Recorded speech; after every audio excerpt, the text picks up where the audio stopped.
नमस्कार दोस्तों, मैं Kartik Sharma. Math bye Kartik sir classes में आपका स्वागत है। सबसे पहले यदि आपने इस चैनल को सब्सक्राइब नहीं किया है तो सब्सक्राइब करें, शेयर करें और लाइक बटन को प्रेस करें। ठीक है, तो आज अपन बात कर लेते हैं क्वेश्चन नंबर 11 के बारे में। 10 तक आपके हो गए थे, तो 11 क्वेश्चन पढ़िएगा। क्या है कि 6 सेमी व्यास का एक गोला 12 सेमी व्यास से बेलनाकार बर्तन में जिसमें पानी है डाला जाता है। बर्तन से पानी कितना ऊपर चढ़ जाएगा? तो सबसे पहले जो अपन को गिवन का रखा है वो लिख लेते हैं। गोले का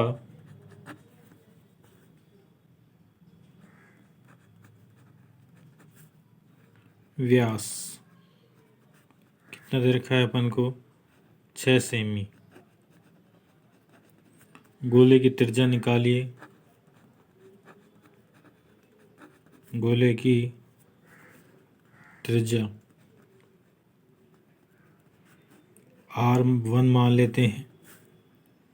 6/2 कितनी आ जाएगी? 3 सेमी। क्या लिख रखा है? उसी प्रकार का रखा है 12 सेमी व्यास के बेलनाकार बर्तन। तो बर्तन की त्रिज्या निकालो पहले। अपन को दे रखा है बर्तन कैसा है? बेलनाकार। बेलनाकार बर्तन का व्यास कितना है? 12 सेमी। तो बेलनाकार बर्तन की त्रिज्या निकालिएगा। बेलनाकार बर्तन की त्रिज्या, इसको अपना R2 दे देते हैं। 12/2 कितना हो जाएगा? 6 सेमी। प्रश्न क्या कहता है कि 6 सेमी व्यास का गोला 12 सेमी बेलनाकार बर्तन में पानी डाला जाता है। कहने का मतलब आपके पास एक बेलनाकार पात्र है।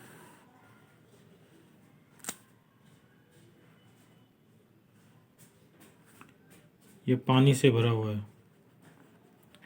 जब इसमें गेंद डाली जाती है तो पानी क्या होगा? इतने ऊपर उठ जाएगा। तो आपको ये ज्ञात करना है कि कितने ऊपर उठा। तो उसका सीधा सा सूत्र है, तो अपन क्या लिख देंगे? सीधा सा है क्या कि ऊपर चढ़े जल का आयतन, यानी कि ऊपर जो चढ़ रहा है, ऊपर चढ़े जल का आयतन बराबर क्या होगा? गोले का आयतन। ऊपर चढ़े जल का मतलब किस में ऊपर चढ़ रहा है? बेलनाकार पात्र में। तो बेलनाकार पात्र का आयतन, आप इसको यह भी लिख सकते हैं, बेलनाकार पात्र का आयतन। एक ही बात होगी। अब बेलनाकार पात्र का आयतन क्या? तो पाई R1² H क्या मानी? जितनी ऊंचाई पर चढ़ेगा बराबर क्या होगा? 4/3 पाई R1³। पाई से पाई कट गया। अपन को R1 का मान कितना था? 3। तो क्या आएगा? 3 × 3 × H। और यहाँ क्या आएगा बताओ? 4/3। R1 का मान कितना है?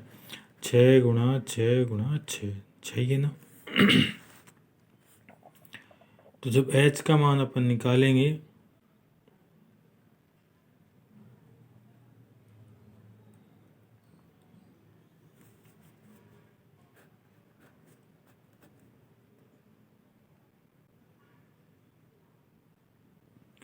उल्टा रख दिया क्या? सॉरी, गोले की त्रिज्या है, गोले की त्रिज्या R1 3। सॉरी, उल्टा रख दिया भाई, इसको करेक्शन कर।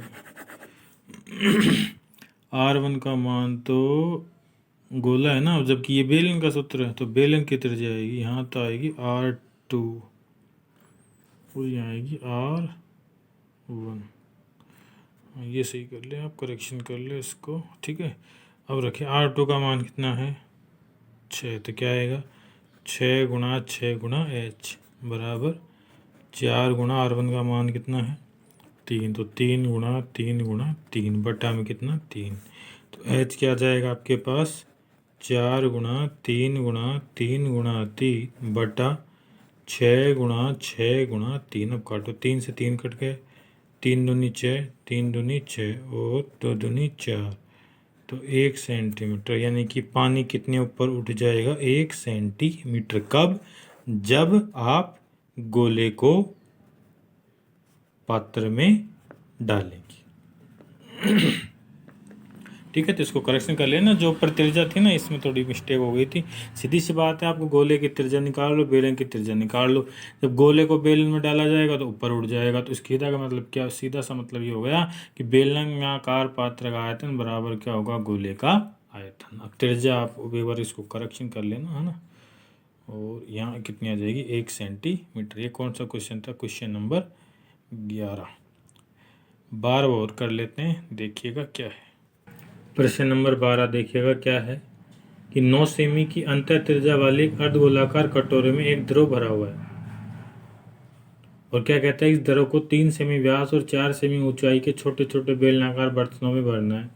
तो क्या कहता है? कटोरे में भरे हुए द्रव से कितनी बोतलों की आवश्यकता होगी? वो सीधा सा सूत्र है। कटोरे में जो द्रव है ना, उसको बेलनाकार में भरना है, तो इसका सीधा सा क्या होगा? बेलना बोतलों की संख्या बराबर क्या होगा? जो आपको पहले भी करवाया गया था कि किससे किस में भर रहा है, तो बेल कटोरे से बोतलों में भर रहा है ना, तो बराबर क्या आ जाएगी संख्या कि अर्धगोलाकार कटोरे का आयतन बटा क्या आ जाएगा? बेलनाकार बर्तन का आयतन। तो पहले लिख देते हैं क्या क्या दे रखा है, देखिएगा। क्वेश्चन आप लोगों ने पढ़ लिया, आपकी स्क्रीन के ऊपर आपको दिख जाएगा।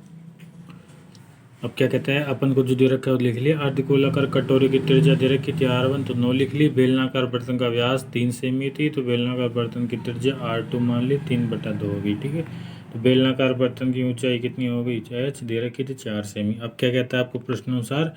अर्धगोलाकार जो कटोरे में जो द्रव भरा हुआ है, उसको किस में भरना है? बेलनाकार बोतलों में भरना है। तब तो अपन जानते हैं क्या कि बोतलों की संख्या जो होगी किससे किस में भरना है? जिससे भरना है, किस में भरना है वो बटा में, जिससे भरना है वो ऊपर आ जाएगा। अब सूत्र लगाएंगे। अर्धगोलाकार कटोरे का आयतन क्या होता है? आप लोग जानते हो, 2/3 पाई। कटोरे की त्रिज्या अपने R1 मानिए, तो पाई R1 का क्यूब हो जाएगा बटा बेलनाकार बोतलों का आयतन। बेलनाकार आयतन क्या होता है? पाई R² H। इसकी त्रिज्या R2 मानिए, तो R2 हो जाएगी। पाई से तो पाई कट गया, मान रखो, देखो क्या आएगा? 2। R मान कितना है? 9 गुणा 9 गुणा 9 बटा 3 नीचे ही जाएगा। R2 का मान कितना है? 3/2, तो क्या आएगा? 3 गुणा 3, और नीचे 2 है, वो कहाँ चला जाएगा? ऊपर चला जाएगा। H का मान कितना है? 4। अब काटो, देखो 3 से ये 3 दोनों कट गए। 3 से कितनी बार कटा? 3 बार कटा। 2 से 2, और 2 से 2 कट गया, तो ऊपर क्या क्या बचा? एक तो 3 बचा, एक 9 बचा, और एक 2 बचा। तो 9 × 27 दूनी 54। तो कितनी बोतलें भरी जाएंगी? 54 बोतलें भरी जाएंगी। किसकी भरी जाएंगी? बेलनाकार बर्तन की। किससे भरी जाएंगी? द्रव से भरी जाएंगी। तो अपन लिख सकते हैं अर्धगोलाकार कटोरे में, ऐसे लिख सकते हैं, अर्धगोलाकार कटोरे में भरा हुआ द्रव्य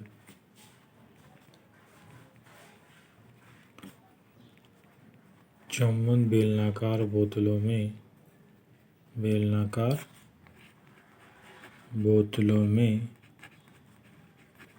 भरा जाएगा।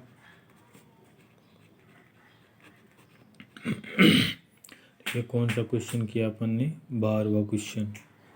12वां ही था ना? ठीक है, तो अब इसके 2 क्वेश्चन और बच गए, 13वां और 14वां। वो अपन करेंगे कल। तब तक के लिए नमस्कार। अपना ध्यान रखें, परिवार वालों का ध्यान रखें, और रिक्वेस्ट है आप लोगों से कि इन सवालों को रोज़ की देखें, बार बार देखें, और चैनल को सब्सक्राइब करें। धन्यवाद। आपका दिन शुभ हो। सभी को नमस्कार।